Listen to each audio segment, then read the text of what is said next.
Kia ora, everyone, and welcome to the Stromcast Down Under. I am here with Coach Jake. My name is Logan from Strom Down Under. Jake, how are you going? Good, thanks, man. How are you? Yeah, good, good. Good to be a Friday and finishing off the week well with a good chat to you. Maybe before we kind of get stuck into things, maybe just do a little bit of introduction of yourself, who you are, and then we'll get stuck into it. Yep, cool, man. Yeah, so for everyone that doesn't know me, I'm Jake. I'm the owner and operator of Taurus Nutrition. I operate a online physique coaching service, not just nationally here in New Zealand, but also through international means as well. I also do some personal training here, just currently based in at Fit Nation Gym, which is local to Mount Maunganui. But yeah, that's pretty much me, man.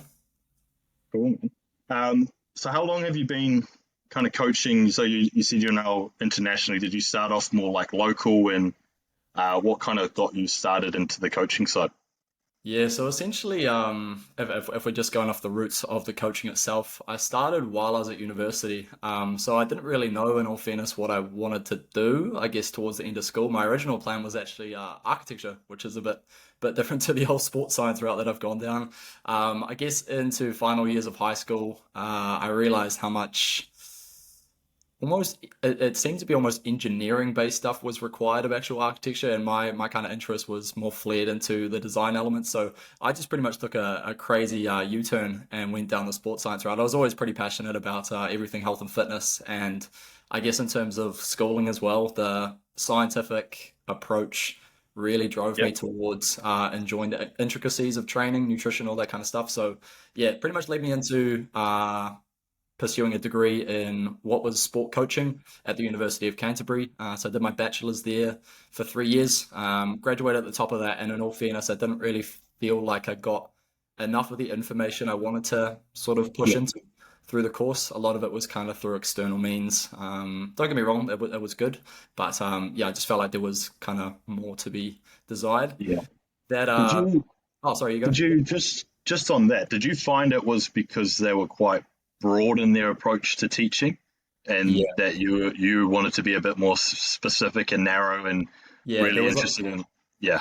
there was definitely a lot more nuance to what I was kind of captivated by. And I guess that's kind of where I got my general knowledge through the varsity, through the tertiary education, and then more of that specificity to what I was actually passionate about come from Yeah. that sort of external means. So that was good because it kind of got both your foundations, you kind of think about Yeah. that pyramid, you got your base levels, and then more of that kind of interest towards the Yeah. top end of that pyramid. Yeah. And what, so like you talk just about like specifics, like what is it specifically that you were interested in? Pretty much all things hypertrophy, in all fairness, man. How to get big in the best and smartest way possible was pretty much all I've ever been interested in terms of Yeah. health and fitness, in all fairness. Cool, man. Well, maybe we'll get stuck into that. That's probably what most people are interested in, is like building Yeah. muscle. And Yep. like I background of me, I started at 62 kilos. Wow. I'm now in a bit of a cut, but about 105 to 110. Do So you want to put do you on want a to bit one of up on muscle. the starting weights? Yeah, what did you start at? What did you start at? 42.2. 42. Yeah, there Yeah. you go. Year You've 11 or Form 5, I think it would be for yeah, the older listeners. Yeah. yeah, that's light, man. That's light. And then where are you at now? Currently sitting around 88. 88. Oh, good stuff, Yep. man. That's still like I think like for people to in perspective, doubling your body weight is crazy. To Yeah. put on that amount of tissue, and I know what's involved to do that. So um, I've got maybe we'll go back to that. So you're 42 or 40 Yep. kilos. Yep. Um, was it the fact that you were small that really made you interested in like, okay, I wanted to get bigger and put on muscle? Yeah, 100%. So I used to Yeah, play football or soccer, and one of the pivotal criteria points for me not progressing further in that was just purely down to, I guess, athleticism. And when I say athleticism, not necessarily agility or anything. It was just purely physicality and size. And when you're competing with, I guess, men or people a lot bigger than you, you kind of have to have some level of physicality to be able to, it's pretty simple to progress. yeah, yeah, Yeah, that sort of put a halt on that, and yeah, just kind of got pretty passionate about training. And yeah, I mean, going back even further, the first textbook I ever bought, which probably should have been a pretty, I guess, red flag, green flag, however you want to look at it, was a 400-page like non-fiction textual format of the science-based principles of strength training. That was the first ever book I bought at probably 8 or 9 years old. So Interesting. yeah, it's funny looking One of back. my, yeah, one of my first ones was Arnold's Encyclopedia Yep. Yeah. to bodybuilding. So that was like one of my very first, and even like thinking of bodybuilding, I remember specifically walking into Rebel Sport and seeing Jay Cutler on the front of a magazine and going, "Oh, I want to like you can look like that. I want to look like Yep. that." Yeah. Not Oh, knowing at all what was involved, but yep. I was like, "Okay, cool. I'll Yeah. get like that." So you kind of fast forward into your university studies and coaching people on the side. Mm. How was that? Like, how was that balancing that approach of like coaching people, then obviously studying full time? I'm assuming you also probably worked as well on top of that. How was that balanced approach for you? Yeah, in all fairness, I found it relatively okay. I'm pretty good, I would say, at like, I guess, delegating tasks or, Yeah, finding time to do stuff. And I've kind of always had the attitude of just like, you get it done. If there's a task at hand, you have to find a way to get that shit done.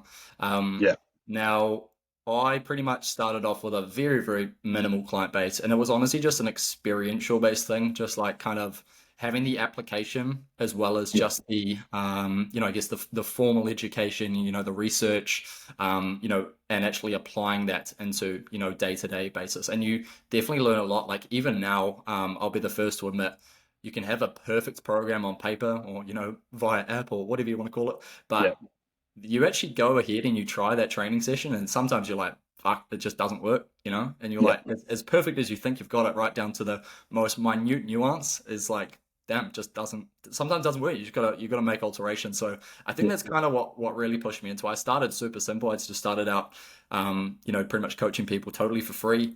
I remember starting out charging $5 a week, and I was like, "Ooh, big roller, rolling in the money." yeah, Um, yeah, Progressed up to like $15 a week, just like slowly, I guess, started creating those foundations and working the way up. And I guess with that, the nuance or the level of attention to detail that the clients also had started to definitely refine itself out. So at the start, it was just like, buddy, everyone, I guess sheep, if you yeah, could refer to it as that, and then just slowly started to, formalize into people who are what I like to call like killers, they get after it. And I yeah, think that's where we align. So a lot of my client base is just people who have that kind of what I call is like relentless pursuit mentality of just getting after it no matter what. But yeah, pretty much just started super cruisy, and then it's just slowly sort of funneled its way throughout, my time at varsity, and then now just working full time. cool, man. So into probably the one of the main topics, which was hypertrophy. Yep. Um, what are your principles to hypertrophy? And I think it's always interesting when I talk to others. And I said to Thomas even the other week, like my views on training change all the time. Like Absolutely. Yes. yeah, Yeah. I have one opinion one year, and then Yep. I'll do something else, and I go, actually, you know what, I was wrong. I believe this now. And then another week later, I go, nope, I was wrong again. This is so I'm quite interested in like what maybe if we say like the foundations to hypertrophy. Like, what are your views to this? Yeah, cool. So are we speaking purely from a training, resistance training, Yeah, lens at the moment? resistance training, and then we can probably segue into obviously the nutrition, and because that's equally as important. Cool. But Okay. maybe just from a resistance training point. Yeah, Nice. What I'll probably do, man, is I'll start broad and then we'll work our way to specifics because I can get cool. very down a rabbit hole pretty darn quickly. Me So and you both. Don't I worry. guess yeah. I guess in terms of principles, if we're just going purely off principles, we need to be inducing a hypertrophic stimulus. That's number one, and I can talk about that for about half an hour to an hour. But Yep. key things, training, in the research, we're looking anywhere between mostly 5 to 30 repetitions and in close proximity to failure. Now, proximity to failure is one of those ones where there's a little bit of, I guess, agreement slash disagreement in the industry at the moment. Yep. Whether it's you've got your gym bros where you're going purely that almost Mike Mentzer, Jordan Peters-esque style of you just Yeah. fucking run it, man. You hit that failure point and it's low volume, and you get after every single one of those sets. Then you've got more of your kind of Mike Israetel camp of, keeping Yeah. things a little bit further away from failure, pushing the volume. From the current research, I don't honestly believe there's one way to do it out of those two. I Hmm. think there's definitely principles to each of those that you would have to adhere to. For example, I would definitely not advocate for pushing a Mike Israetel Renaissance periodization-esque style of volume with the intensity that Jordan Peters would train at. It just seems Yeah, you couldn't do it. nonsensical. You'd be functionally overreaching in about four or Yeah. five sessions. Now, when we look at that a little bit further, I always break it down so that you look at a designated phase first. You break that phase down, obviously, into your typical microcycles. And then within those microcycles, you have your sessions. Then it breaks down into exercises. And then from the exercises, you break it down into sets, what each of those reps look like. Then you can break it down into tempo, biomechanics, all that stuff. So, yeah, it Yeah. starts quite broad. But the key sort of philosophies I go with is choosing an exercise that's very hypertrophically beneficial and then progressively overloading that over, a number of weeks throughout that phase and then Yeah. repeating the done process over years and years. Essentially, we agree completely on those principles. My views are basically the same. I look at, and I agree. You have two camps. I think where people get confused is you have people like Mike Israetel, who's very set on his ways, 100%. Yeah. and I don't agree to be just set on this is how you do things. Yep. Um, I also see with Jordan, he tried Mike's stuff and then he said, I got smaller and weaker. So then And I you can got say, bored. okay, yeah, you can say, okay. So my kind of view has always been, I believe you should learn what actual failure is before you even attempt to do what Mike does. 100%. Um, Yep. because I think that's where people get confused is they'll go, oh, I did 8 reps in reserve or 8 RPE. And it's like, did you actually, or was it Yes. maybe a 5 or a Yep. 6? There's a really good study. I can't remember who the authors were, but they were essentially taking both general populations and then also advanced. And what they called advanced was 2 years or more of training, and they took them to what they perceived to be their failure point. Zero RIR. No reps in reserve, or Yeah, 10 out of 10 RPE, and they were very, very caught off guard that the average range was 3 reps in reserve, or that sort of equated the RPE to be around sort of 8, 8.5. And yeah, it was pretty intriguing. And then even in advanced lifters, it wasn't that much different. You'd be looking at yeah, maybe two, I think it was like 1.8 RAR was kind of the average value that they got, taking a little yeah, bit closer to maybe 9 RPE. And it's pretty intriguing that even you know, as you get more advanced, obviously your ability to gauge your failure point gets better, but you're also quite oftentimes not 100% confident in what you do. yeah, I think that's pretty pivotal. So even if you don't train to failure at all times, keeping that kind of conscious, almost checking that at yeah. times, and then be like, okay, that's what it feels like, and then that improves your ability to gauge your RPE, your RIR, that relative level of intensity so much better. Yeah, I think I agree on that. Like, I think where people get sometimes a bit lost as well is not every day is the same. Yes. And some people get into a session, especially, I believe in progressive overload. That's what I've done for the last 5, 6 years now. Um, However, understanding that, oh, how was hydration? How was my food? How was sodium? How was all these things? Was I more active? Was sleep affected? Yep. Those play a role in like how that session was, and then how your mind is. And like you Mm. may go, okay, I went to failure or I went just shy, but that's because the effort's just not where it needs to be. Yep.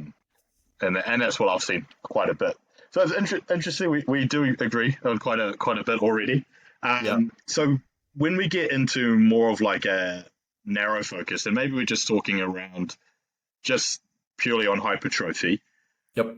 What my question I wanted to ask you is, what do you think is the most important thing that if you're taking someone on board, a new client, you've got them coming on board to you, what's the most important thing that you want to try and drill into them from the get go and get an understanding from them? Okay, so key, just little preface for this one here. Probably more of my clientele has more experience than maybe the average type of coach, I'd Yep. say. Take that with a grain of salt. But Yeah, usually my clients that come to me do have some decent training experience, can at least train to a decent level close to failure. Now, I guess the key thing from there is refining what they deem to be, number one, a good exercise, and refining what they deem to be failure for that specific exercise. So there's a lot of times you'll see a client do an exercise, and this is pretty much backed up through execution analysis through video Yeah. footage, and you'll watch them train, and yeah, you can train hard, don't get me wrong. Can you train with accuracy and precision? Probably not. And I think Yeah. there's definitely a nice marrying up between those two variables there, where you want to Mhm. train hard and you also want to train with the target of putting that specific tissue under that load. Like when we look at tendon to tendon tension across a muscle, that is 100% different to mechanotransduction or mechanical tension that we're actually getting to on a cellular level. So Yeah. that's probably the key thing. So when I do like my training footage analysis, it's very much a few key things I'm looking at is biomechanically, are we setting up this exercise to be sound? Also, when we look into it, is the tempo or something in Mm. a range that we can deem to be quality for that specific exercise? So those are Amazing. honestly the main things that I have to, Yeah. those are probably my key pillars. If it's training hard, cool. Quite often you can just rip shit and bust it. That's fine. That's not Yeah. really a problem.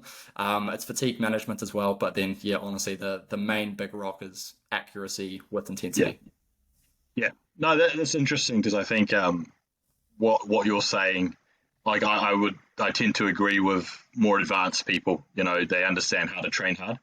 I've always said to a lot of and even clients that I work with now, I try and get that it's not intensity, but understanding what intensity looks like to them first and what Yes. like actual training hard is.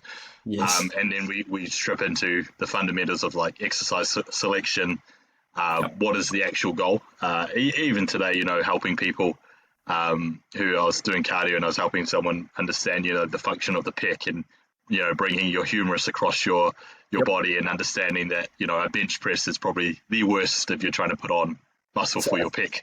yep. Yep. So just Absolutely. like those little nuances, I think, definitely align with me on that stuff. And, I completely agree.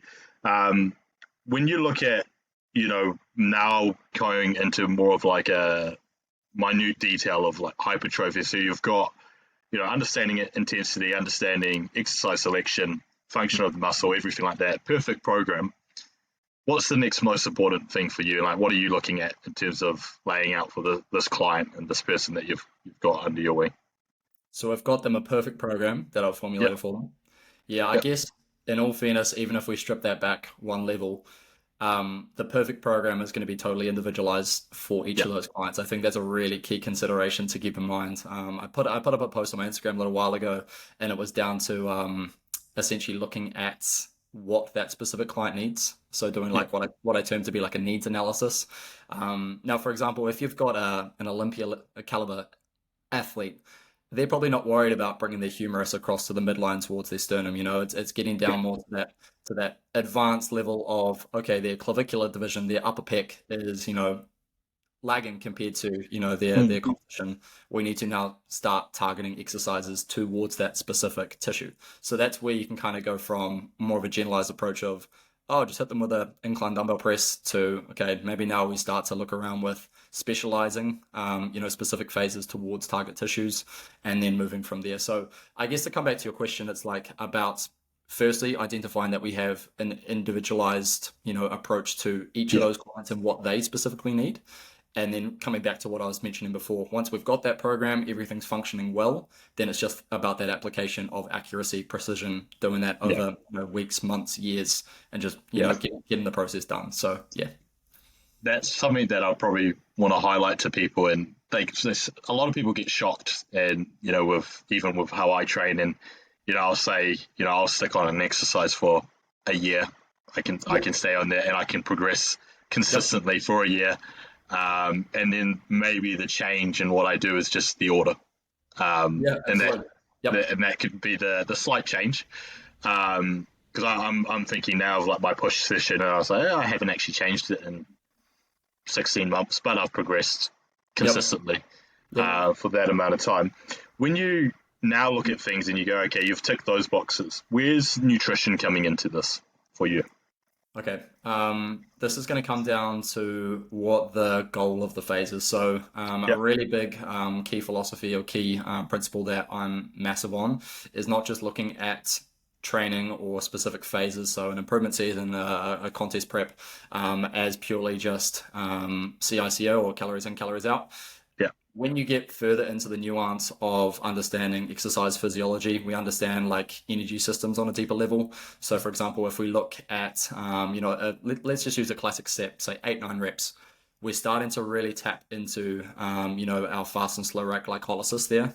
From an energy system perspective, we're going to need to facilitate or fuel that through nutrition. That's where, looking at into, maybe peri-workout dietary carbohydrates. Whereas Yeah. if it was someone maybe, and we can talk about this a little bit more, when I get closer to, a contest, I'll then switch a stimulus completely, so that it's more favored towards preserving tissue, but Mhm. then doing that in a mode which is going to be very, very low inflammatory. So Yeah. potentially driving up a little bit of AMPK signaling, reducing down myotrauma through spending less time in an eccentric and a lengthen range, which we know is going to be driving up a lot of that kind of muscle soreness and mechanical damage.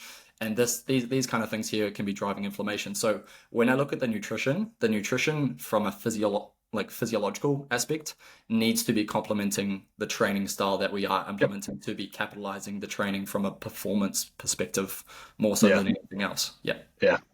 Yeah. No, I tend to agree. Like, I think, even for myself right now, I am in like a mini cat, we'll call it a mini cat phase, Yep. tidying up a bit, Yep. resensitizing and things like that.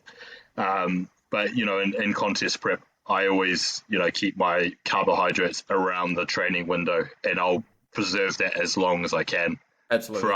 throughout a prep. So and it's always shocking to me when I see a lot of the times coaches, the first thing they pull is like intra-workout carbs or Yep. pre-workout and post-workout carbs, and I'm like, if I'm you, that's where I need it the most, Yeah, not absolutely. Yep. first thing in the morning. And so it sounds like you're the same, and that's what your approach is. Yep. Yeah, Really, really big on that pre-workout nutrition and preserving that performance because at the end of the day, you're creating a stimulus through training. And yeah, whether that stimulus is tissue accrual or tissue preservation, that's coming down more so to the amount of energy you're putting in, yeah, And at the end of the day, you have to fuel that stimulus or, that kind of, actually applying that stimulus. If you don't have the fuel reserves, which you're not going to in a contest prep, you need to be smart and tactical about where you put that fuel to, capitalize on that specific time of day where we need it the most. yeah. And I think people also um, need to understand like the human body's pretty smart, and if you're progressively getting weaker in a contest prep, 9 times out of 10 you're losing muscle and losing tissue Yeah, yeah, because your yeah, body's telling you I cannot do what you want me to do. yeah, yeah, And sometimes people will just go, "I'll suck it up, just push through." yeah. So maybe we'll get into because I know you've coached clients and contest clients.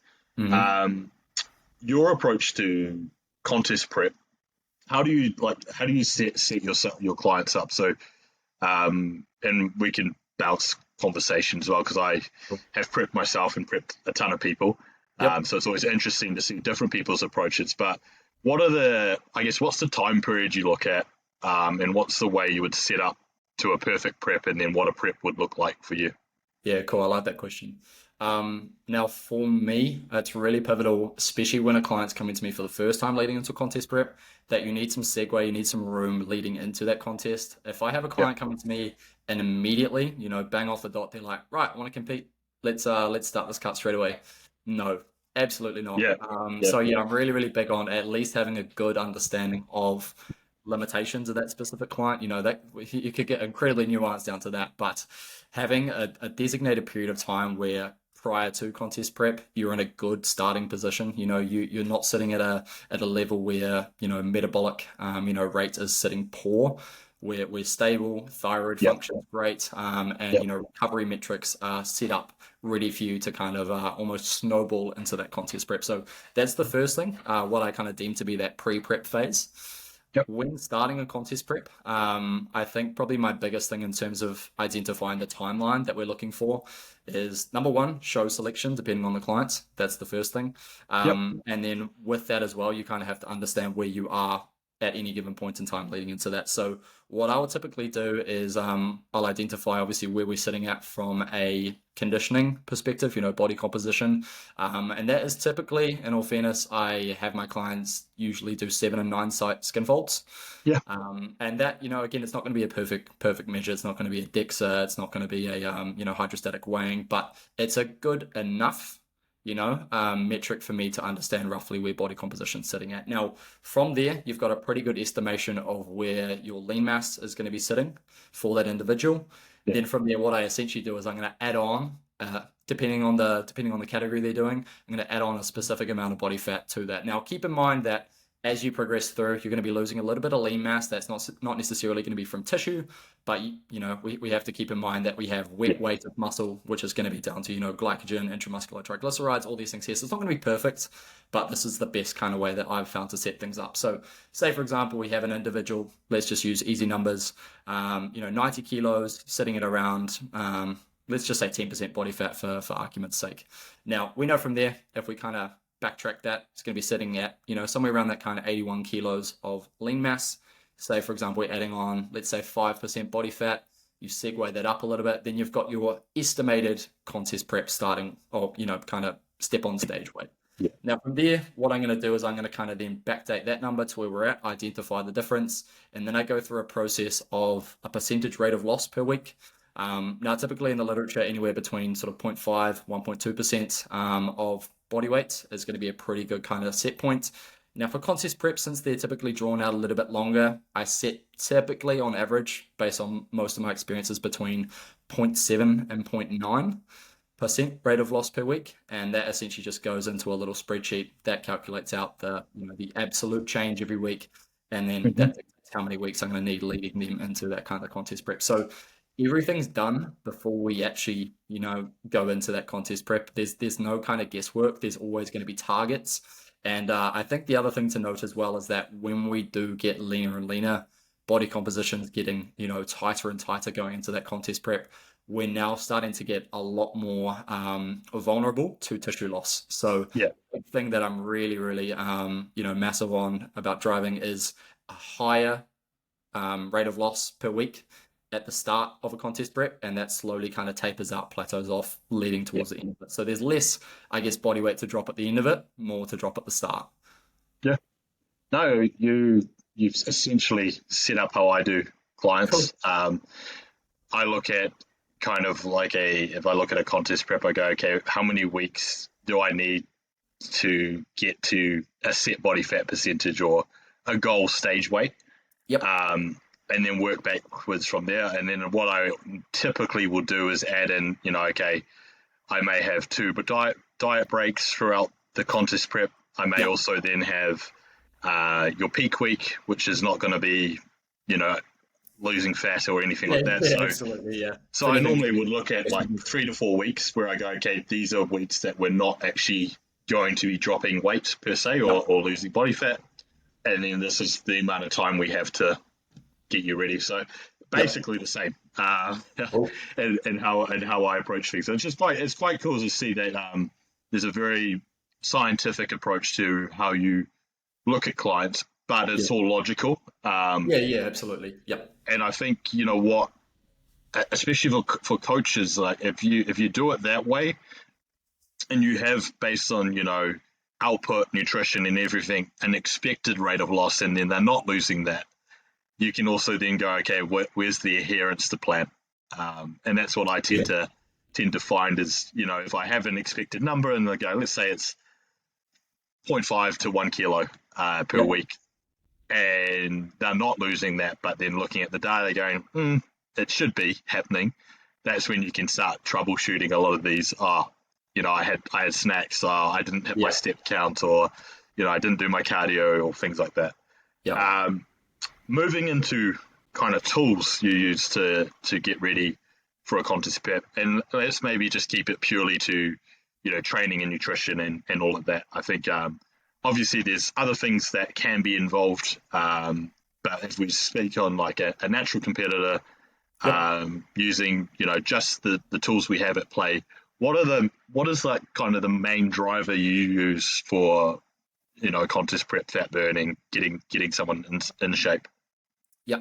Now, personally, for me, again, mentioning before, a 100% individualized approach. So when we look at a contest prep, we have what is optimal, and that word is a funny word that sort of started to get absolutely abolished recently. Yeah, But yeah, what is kind of optimal is different from a mechanistic or from a science-based approach, and to the actual individual, what is optimal actually for that person. So when you're asking before about what are you utilizing tools-wise to drive, for example, lipolysis, for me, it's going to come down to what is what's the occupation of that individual? What are the stress factors of that individual? How yep, much kind of time do we have within the day to work with? So when we kind of look at these variables, and this was going to come back to that kind of pre-prep as well, and having that time to actually understand that individual.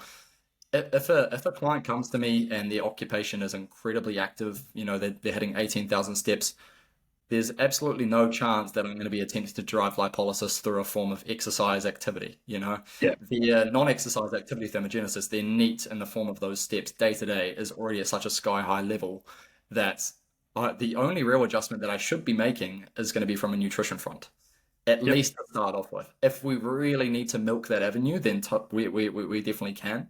But I think, yeah, there's definitely not a one size fits all approach to absolutely everyone, and it's kind of identifying, what these individuals need.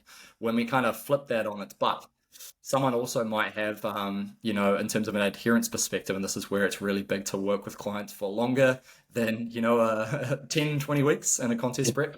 And not having them coach hop and understanding the importance of that as well. But when we look at that, for example, they may be predisposed to cheating or to having those lack of adherence issues like you mentioned before. And that's where I think sometimes putting more of the emphasis into something like activity, or driving lipolysis, driving that calorie deficit through expenditure, is going to be so much more pivotal in trying to keep that food, keep that satiety, keep that satiation as high as possible, just to preserve adherence. So yeah, pretty much coming back to it, man. Optimal is definitely individual dependent in my eyes. Yeah, there's a lot of ways to skin the cat, but yeah, Yeah. that's probably my best sort of generalized approach. If you want No, to deep dive into one of those, then we no, can. it's Yeah. it's interesting. I think like the way your mind works is always based on your client's needs, Yes.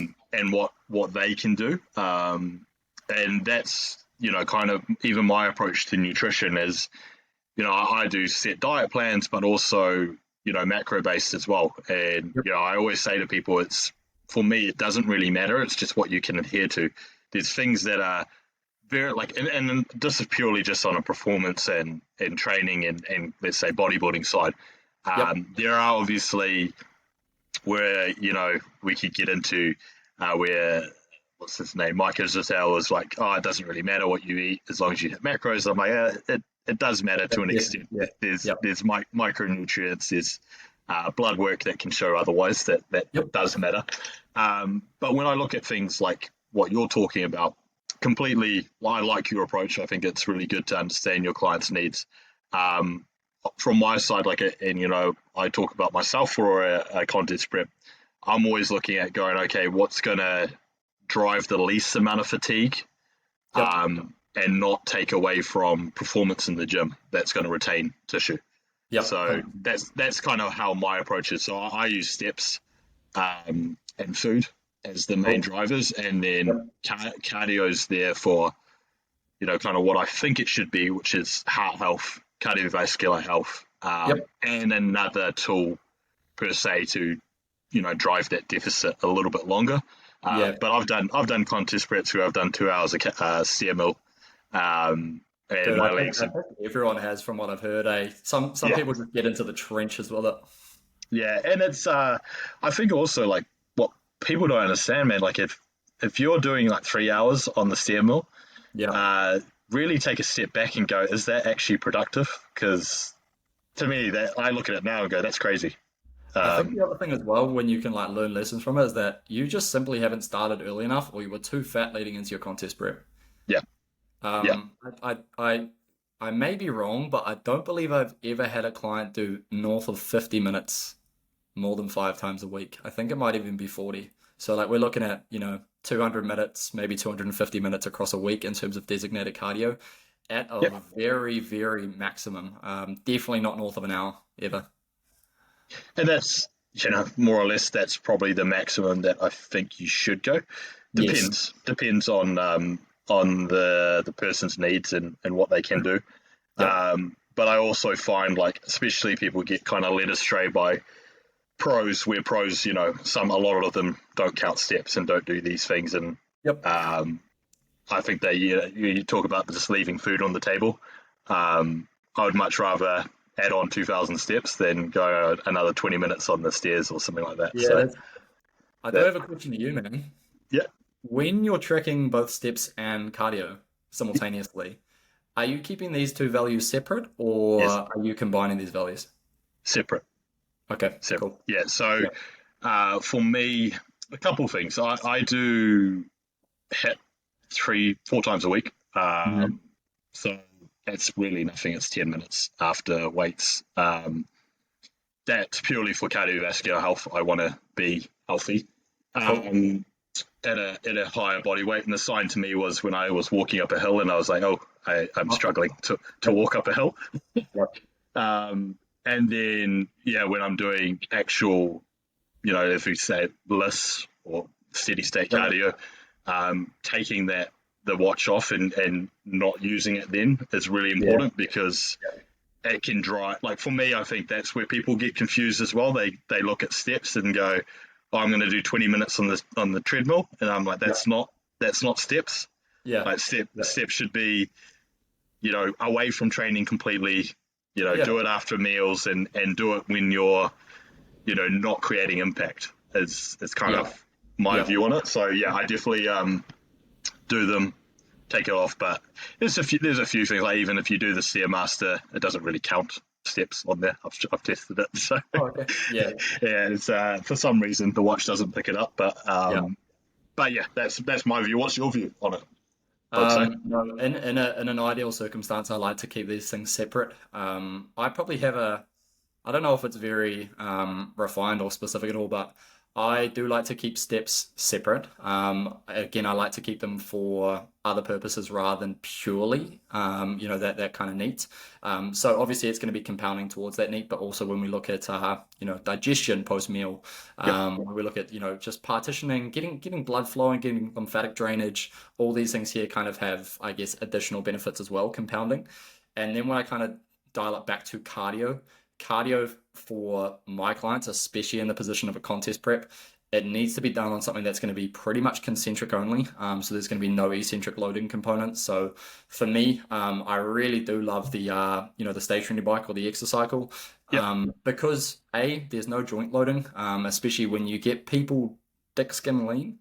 There's not a lot of that kind of synovial fluid around the joints, No. and there's quite a bit of pain. And when you get lean, it's just so much better, especially from a fatigue perspective as well. We know concentric is going to be a lot more metabolically taxing rather than muscular taxing. Yep. You think doing 3 sets of lying leg curl versus 3 sets of a buried stiff leg deadlift with some tempo on the bottom there. Crazy discrepancies in terms of that muscle soreness. So when I'm choosing cardio, it's got to be something that's pushed towards a lot of that kind of Yeah. metabolic, predominance. So yeah, stationary bike usually is a really good go-to. And then after that, again, it's going to come down to kind of client preference or what they've got access to. But that's the Yeah. best way I like to refine it. And usually for cardio, it's going to be done anywhere around that kind of heart rate reserve, which again is then going to be pretty reflective for that individual. If you've got like a high VO2 max or a high, maximum heart rate, and you're very cardiovascularly efficient where you've got a low resting heart rate as well, that means that heart rate reserve for you is going to be a little bit higher than someone who's a little bit less fit. So I do quite like to base, cardio prescriptions on heart rate reserve because I think it's a pretty good, accurate kind of value for, Well, yeah. identifying those differences in people's, aerobic fitness. Yeah, I think also with a lot of people, and this is where when I get into detail with clients and who I'm helping, understanding that at a start of a contest prep, you're going to be a bit unfitter. Yeah. And naturally your heart rate's going to jack up a lot sooner on Yep. a bike Totally. or a treadmill or whatever you're doing. Yep. So I always set like this is the heart rate I want you to hit. Yep. Start timing when you hit that heart rate, Yeah, and absolutely. I'm 100% the same way. Yep. yeah. So that's kind of what I do. Same thing with like I'm very big on the recumbent bike. I love the recumbent bike. I think it's a great tool. I Yep. used it all of my last contest prep. I do Yep. like the stairs purely for me because it's hard, and I like just to do things that are Yep. hard, but not from a beneficial thing. It's just it f's me up, and I'm like, okay, I feel really good from doing Yeah. that. Yeah. Cool. Yep. But for a contest prep, I get people on same thing, stationary bike, recumbent bike. Yep. Um, Even I don't mind the elliptical. I find the elliptical can be okay. Mm-hmm. Um, Treadmill, I don't really like because what I find with people when we talk about steps and what you said before, you may set a step point of like, oh, I want you to do 10,000, and then you start increasing cardio on the treadmill, and then they're still hitting 10,000, and you're like, Huh. okay, so yeah, they've kind of reduced their NEAT throughout the day, and Yeah. then replaced it on the treadmill, and I've seen it before, and I'm like, Yep. okay, I 100% have as well. Yeah. So yeah, usually in that situation, I'll ask clients what they have been tracking. Like I'll set that kind of precedent, but usually times there'll be like a little discrepancy in terms of what they're doing through the form of steps. And if that is the situation, I'll simply increase the step count. And I'll go, right, well, instead of doing 12,000 steps and you've got, 25 minutes of designated cardio, you're now hitting 18,000 steps. And of that, your 25 minutes of cardio still need to be done. Like it's yeah, just kind of having that good kind of communication, that good dialogue back and forth to actually yeah. understand what they're doing and wondering, hang on a minute, what's going on? Yeah. Well, and also for clients and anyone who's listening, your coach always knows. Yeah, Like we yeah. Yep. you get pretty good at understanding and going, this is what should be happening, and this is not what's happening. Yeah. So I think also just that communication is really key. Yeah, Um, totally. when you move into and I hate talking about this topic, but I will talk about it. It's fatigue management Yep. because it seems to be the trend now as well online. People talk about fatigue management a lot. Yep. I get it completely, but also I've been training for a long time to understand when I'm actually beat up and when I need to, Yeah. and what are other factors. So, what's your view on fatigue management? My view on fatigue management is, and I always say this, is control the controllables. I Yeah, think a lot of people get very, very nitpicky on, that pinnacle of the mountain. It's like, oh, I need to be doing an infrared sauna twice a week to be, yeah, capitalizing. It's just yeah, like, at the end of the day, man, what does your training volume look like? How many weekly sets are you doing for a specific muscle group? What are those kind of volume landmarks look like for you? And then outside of the gym, what are you doing? Like, what's your psychological stresses? What are your physical stresses? Like, what actually are the stresses imposed on the system? And then how are you recovering from that, or how are you offsetting that? So, yeah, I think especially in that contest prep, there's a lot of stuff that goes into the psychological elements as well. It's like, am I going to be lean enough? And then I don't know if you've had this. It's quite a volatile nature, especially with female clients. I found it's, yeah. should I look crazy? And then it's, fuck, I shouldn't I compete. do. I'm too fat, or what it is. And then it just seems to segue up and down the whole time. And it's kind of like rationalizing, being like, trust the process, like trust Yeah, in me. Like you've got a coach, you've hired a coach for this exact reason, like the expertise. And then that quite oftentimes reduces so much of that kind of psychological fatigue, which can be taken away from training performance and so much. well, Yeah, and I guess just simplifying it really, like how is the quality of sleep? So I always have my clients. I do track quite a lot of metrics with a lot of clients, but from that kind of like recovery perspective, it is your sleep quality, which is either determined through something like an Oura ring or some sort of wearable. That's one thing there. That's obviously going to give me insight into sleep wake cycle. If we are waking up throughout the night, okay, maybe we need to look into hydration status leading into sleep, which could obviously be affecting that sleep yeah, quality there.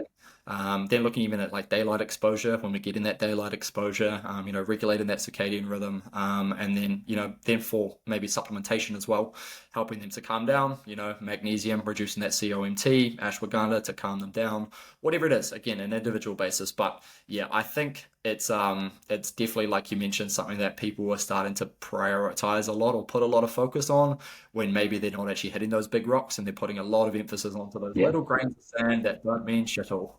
I think, yeah, what I see is like it's like an excuse not to train hard. Um, Yeah. Yeah. and like, sorry to say it, but contest prep is not easy. Um, No. Yes. that and it's Absolutely. where, like, if you're misguided and think it's easy to get, sub 5% body fat and, Yeah. get your glutes shredded, and it's just not the case, and you're gonna feel like crap, and um, that's okay. But at the same, like what you said before as well, like understanding as well, like there's different phases of prep where you are gonna look like shit, and you're gonna be small, and you're gonna be what we call the skinny fat stage, and you're like, Yeah. you're not lean but you're not big, and you're like in this phase of going, man, I'm glycogen depleted, Yeah. but I need to be to lose body fat, Yep. and Yeah. that's the thing with me. I get it now, so I don't really pay attention. The main Yep. thing I'll pay attention to do is like, okay, if I'm at this state, this is the look and the weight and body fat at this point of prep. What was I last time? And then I'm Yep. comparing Yep. photos and going, okay, you're 8 kilos heavier, body composition looks roughly the same, and Yep. then this was the end result. This is what you Yep. should step on stage at. So Yeah. that's the other thing. But yeah, females are probably the number one, I would say, that struggle with it the most. Yep. Um, and it is interesting that, because then it gets into off season, and I find that it's the complete opposite with them. They just want to stay lean, and they don't want to kind of get soft and eat and put on weight, and I Yeah. find that they prolong these periods of, or they may go, okay, a couple of weeks of like bumping up food, and they'll go, oh no, I'm a little bit softer, I'm going to jam some cardio, Yeah. cut food, and Mm. so I see it all the time. I don't know if you experience the same thing.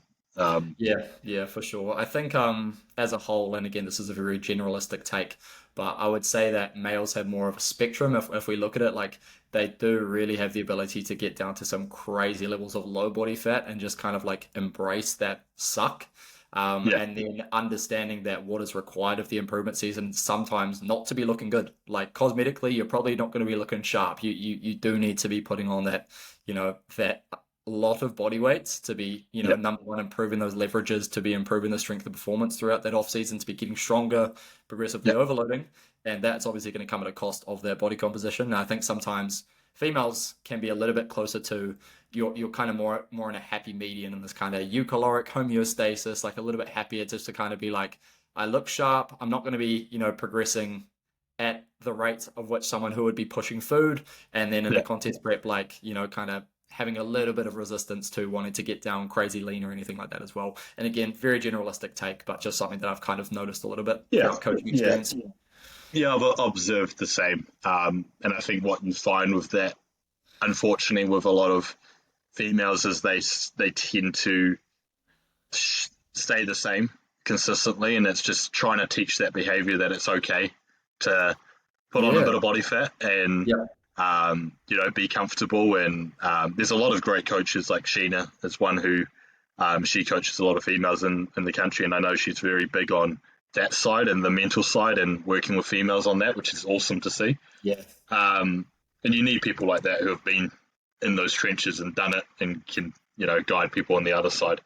Yeah. Um, so in terms of yourself, I don't want to hold you up too long on a Friday. No, What's you're all kind of good. what's kind of next for you for this year? Like, have you got a lot of clients competing, and is that your main focus for this year, or what's your business focus this year? So last year was very much trying to push business avenues as much as physically possible. This year's I want to say a lot more about refinement and kind of future proofing. So big thing that I'm trying to set up at the moment is like a very comprehensive exercise library that's diving not just into your kind of general population exercises, your bench presses and so on and so forth, but getting really niche into those specific exercises because one of my limitations in terms of like coaching is actually trying to communicate through that kind of digital means how to be best, training and rather than just purely relying on training footage. I kind of need to set that precedent of what's expected with that exercise from the start. So exercise library is my number one kind of Cool. concern for this year, and got to have time designated towards that. And then honestly, other than that, man, it's trying to push some pro status physique. So we've got three competitors pushing for pro status this year. So currently, going through the process of their contest preps at the moment and just trying to give them as much love and attention as much as they need to, get to that kind of level there. And then, yeah, for me, man, like I love education, so I want to, go away and kind of continue to pursue my learning because while in the early stages of getting out into the real world and getting into business full time, you realize how much time shit does actually take. Pushing 78-hour weeks, you don't have Yeah. much time to just want to go away and push that education. So yeah, two things that I do want to learn a bit more about is gastrointestinal health. So Cool. just get a really I honestly think I've got a pretty good understanding, but just again learning from the pioneers in the industry on that front as well. There's a guy Jake Dolashal who's who I want to do some stuff with him, and other than that, probably just looking into some more of the you know enhanced route, Yep. through things like supplement needs education, J3 University, all these things here just kind of push that knowledge as well. So that's pretty much me, man. Education and getting this exercise library set up. What about yourself? Me, honestly, this year is it's just pushing my weight up. I have a goal, and it's to be around that 120 mark. Nice. So yeah, it's a constant zigzag approach, and I think I can get there this year. That's the main goal. Do some crazy lifts. No plan on competing. I've kind of done my dash with all of that stuff, and now it's really just helping others and having fun while I do it. And it's funny, I'm probably more serious about bodybuilding now that I don't compete, Yeah. which is funny. And then on the education thing, actually nothing to do with what you're studying, but I'm learning a lot more about Excel and everything like that. So that's, Okay. Yep. yeah, super interesting to me. That stuff's just crazy, and I'm trying to learn a lot more on that. Yeah. Cool, man. And then also actually the J3U stuff. I very much value John Dewett's approach to training and nutrition. And I think when you look at someone like him and go, okay, he's put on 25 pounds of tissue Yeah. um, in a year, and you can look at him and go, yep, that's legitimately 25 pounds of tissue. Yeah. Um, you can learn a lot, Yeah. and he's done it the right way. So it's quite interesting to see Yeah. people like that come out. And I don't think we've ever really had coaches in the industry at that level that he's at, who can really cover everything. On your topic of gastrointestinal health, we could probably have a chat because I have a autoimmune disease around that, so I Okay. know quite a little bit about yeah, gastrointestinal health, so we can have a chat offline. What is that AID? What is that one? I've got ulcerative colitis, Oh, so okay. Yep. yeah, so I suffer with that. Got diagnosed probably 7 months ago. Wow. Uh, Okay. yeah, but have had symptoms of it for a good 4 years now, um, Wow. which has made bodybuilding fun, to say the least. Yeah, Yeah. Right. How yeah. have you found that like throughout that kind of process? I think for me it was more the uncertainty of like what is it. It Yep. made me actually stop competing last year. I Yeah. had Right. basically a flare up for 16 weeks, so a whole contest prep. I had a flare up Wow. Yep. and multiple visits to doctors, not knowing what it was, and then me Oh, dude, been kind of, there. yeah, me diagnosing myself and going, I think it's this, and I told them what I thought it was, and they said no, and then I saw a specialist, and he said, Yep. you have this, and it was what I said. So that frustrated me. Dude, I've Uh, been there. You're preaching not from a GI tract route, but I had some skin issues a couple of years ago, and it was exactly the same thing. So I feel for you on that one. yeah, it's frustrating, but it was very good to get a result, and then as soon as start medication, get everything sorted, my body was like, oh, you want to grow now, and I was like, I just started, yeah, growing and putting on weight, and I was like, okay, that's what happens Yeah, when you right. you get some things sorted. But it's for me, what's been good is because I talk about a little bit on social media, is I've had a lot of people reach out overseas who follow me and everything like that, who have the same condition, Yeah. and not really knowing what to do. And it's quite shocking when you look at statistics in New Zealand. We're actually the third highest country in the world with autoimmune diseases, and specifically gastrointestinal diseases. So Right. um, it's quite an interesting topic. So something probably very good for you to clue up on and get knowledge on, because it affects so many people. Yeah, cool, man. No, that's awesome. Do you mind me asking what have you kind of implemented, I guess, strategy wise to improve upon those things? Yeah, so I got some medication first. So the first things were Azicol. Something not fun was prednisone, which Yeah, was right. purely to manage the inflammation. Hmm. And then once that was removed, looking at curcumin, Yep. I use actually Joint Support Max because it has a very high quality curcumin in it. So Yep. I use that actually for not just the joints, but my intestinal health. Zinc We're talking carnosine. hydro kick. Yep, hydrocurc. Yep, that's the one. Zinc carnosine, Yeah, nice. aloe vera gel or aloe vera juice. Sorry. Yep. Um, and then also slippery elm, um, and glutamine. So very high dosage of glutamine, Yeah, cool. upwards of 30 grams in the morning. Wow. Okay. And that's purely based on like a research, like when I was looking at actual studies for what I Yeah. wanted to use it for. Yep. I think, and that's where people kind of get mistaken with, like, they go, "Oh, glutamine is great for gut health," and it is, but you need to look at what they studied the dosage at, and it's around 25 to 30 grams. Yep. Um, Yep. Totally so, agree. so yeah, using things like that, and then understanding like how certain supplements interact with each other. So, like having apple cider vinegar with aloe vera juice doesn't really make sense, as they're both different. One alkalizes, one is Yeah. doesn't. Yeah. So you kind of mixing not at the right time. Yeah. Yeah. Um, and then I use GI support from Leviathan as well, Cool. which is very good. So Yep. all of those has really managed it a lot. But the Yep. key is just managing inflammation. Um, Yeah. Yep. and then I think depending on what people deal with, they can have hemorrhoids, they can have a lot of things. It's then Hmm. looking at going, okay, vein health is important. Yep. What supplements can you use for that, like horse chestnut and Yep. things like that. But yeah, man, we could talk about this for hours. Like I done a ton of research. When it's Cool. your own body, you're like, oh man, like you need to Oh, figure it out. 100%.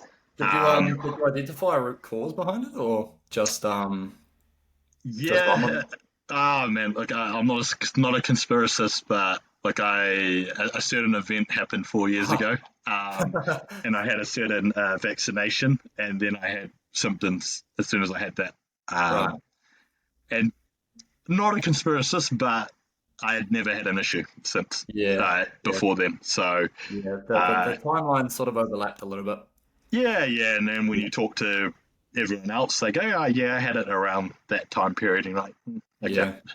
I'm So yeah, I I'm think I'm intrigued, man. Just from a lifestyle perspective, I know there's a lot of because this is what I identify for myself was essentially mycotoxin yeah, toxicity. From mold spores and stuff like that. I'm intrigued because I know quite a lot of the UC cases can be generated from mold exposure. yep, yep, definitely. There's a lot of things like even where we live, making sure that we had our HRV system is working, Yeah, house is clean, area is not damp. Even myself, I use a CPAP machine, so cool. making sure that that's clean. Yeah, Mold is not on there. Those things definitely play a factor, and I think people kind of underlook at things like that. The other yeah, thing as well, like when I talk to people, is just understanding that you're always going to have it. It's something that you need to manage in remission. and knowing what trigger things are. So like elimination diet helped a lot. So removing like lactose, removing even things like oatmeal for me does not do Yep. well. That causes just when things like move quickly, not good. So I need Yeah. to try and slow it down as Yeah. much as I can. So just understanding like certain foods won't cause it, but can basically trigger a flare up because of moving quickly or not digesting well. And Yeah. um, Right. yeah, so it's interesting. But and myself and Thomas are quite big on this at the moment. I think gut health is probably the root cause of most illnesses. Yeah. Um, Totally. and you see things like even with me now having it mostly in remission, Mm. a lot healthier and not getting flu, not getting sick, and just Yeah. Cool. yeah. So, but yeah, really interested to see how you get on with your studies and learning Yeah. up on it, Yeah. man, because it's a cool topic to just understand. And once you Yeah. get that right, like I tell clients and bit off topic, but when people are eating 8,000, 9,000, 10,000 calories, I'm like, man, like if you were really able to digest that, then you'd be a lot bigger and Yeah. a lot better than what we are. But you Yeah. can't.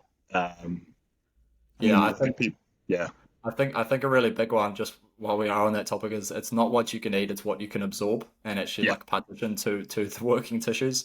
And I think a big part of that comes down to we live in such a high dopamine driven lifestyle right now where everyone's just like straight on their phones or they're straight from one thing to another, and it's like actually driving up that parasympathetic activity around when we are eating. Pretty much digestion starts in the mouth, right? We've got a oral yep, microbiome as well, and when you look into that, you actually focus on chewing to a pulp. I think even that alone, when we're in a rest and digest state, basically those two things there can help so many. Just like the most low hanging fruit available, like be calm and chew your damn food. It is so simple. And then I just wanted to add on one thing as well. I was just curious if you had looked into it or anything. I do know for the UC that you mentioned that the Saccharomyces boulardii, hmm that's strain there, and like spore-based probiotics as a whole have been really, really useful. I was curious if you used those. And then the other one was TB500 and the BPC, like those yeah. kind of peptides as well. I was curious if you'd I never experiment. used BPC. I have wanted to because Yeah. I've heard and I've seen some good results in terms of just general gut health Yep. from it. Which is quite interesting. On what you're talking about with the probiotic, that is the exact strand that I did use. Oh, yeah. Now I'm on more of a general probiotic Okay. that's just covering basically everything. So I essentially did like what I would say like a 12-week stint of just kind of blasting my gut with everything, That's good. Yeah. and just trying to just get it to a point of going, it's all right. Mm. Um, and I think like when there's certain things like people probably have no idea what it is. But basically it causes inflammation for your intestinal lining, mainly rectum and everything like that. But what I noticed the most was like I would get extreme excruciating pain, and just uncomfortable bloating, bleeding, things like that. And Yep. those signs, like for people listening, would if you have those signs, like definitely just go get it checked. And so, like, you can literally get a colonoscopy, you can go in and get a referral to get one if you have those signs. Like, just get it done because peace Yeah. of mind. For me, I thought, oh, it might be cancer. Yeah. Yeah. You're looking at these things and you're like, oh, I'm 30 years old, man, should I really have this? And thankfully, it's nothing like that. But Mhm. at least you can get peace of mind. And that's probably the big thing is like the stress of having this made it worse because Yep. Yep. yeah, Yep. you just, Especially you with just, self-diagnosing and telling the doctors what's up. yeah, Essentially, it's yeah. kind of And take it then, on your own shoulders, right?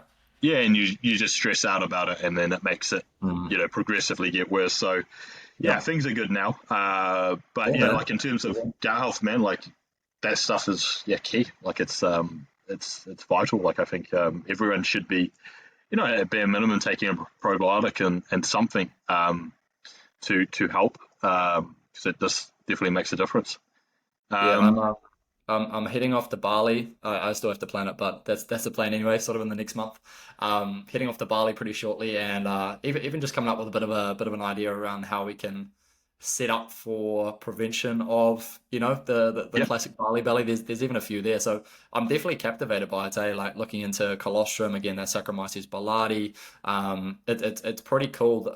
Some of the research that you can see, like it really does have an effect, yeah, on that overall health. And then even from like a nutritional perspective, integrating in like kefir. One of the things I'm really massive on is ghee. Just getting that kind of butyrate. yep, Like massive. I've found even from implementing those two alone and just yep, like assessing fiber intake that I feel like and I've never really had any problems, but I feel like it's just even pushing it just that little bit, even yeah. better. Yeah. Yeah, I think one thing you might want to look up is marshmallow root as well. That's Okay. um, that's quite interesting. Like uh, the benefits of that in terms of gut health, and Yep. um, that's something that I dabbled with at the start when I had like all these issues, like that, and like cyprium. Like cyprium Mm. works by helping your intestines excrete more mucus, Yep. which basically just makes things move better.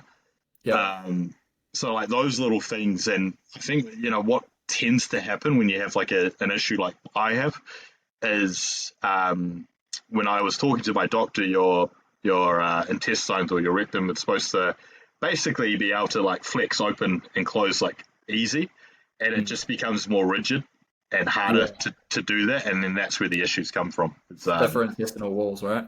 yeah, so, yeah, and that's something. But yeah, marshmallow root and things like that would be probably something beneficial for you as well, especially going overseas. Yeah, cool, man. Cool, Good man. to good to know. Um, but look, that's probably it for us. I will end the podcast here, and we can have a quick chat afterwards. But yeah, Yeah. thanks for joining me, man. Yeah, no stress, but it's been a pleasure. Before we go, where can everyone find you? Best way is probably through my Instagram, which is at Taurus Nutrition Coaching. So Taurus as in, I guess, the star sign, nutrition, Yeah, pretty simple, and then coaching. Also through website, www.taurusnutrition.co.nz. Yeah, all my services and a little bit more about me's in that one there. cool. And any messages you want to give to anyone before we go? I hit him with my slogan, man, relentless pursuit. Set a task and don't give up on that. It aligns pretty well with the strong one, never settle. So Yeah, yeah, that's good. That's good. Awesome. I'll end the podcast here, man. cool, man. Cheers.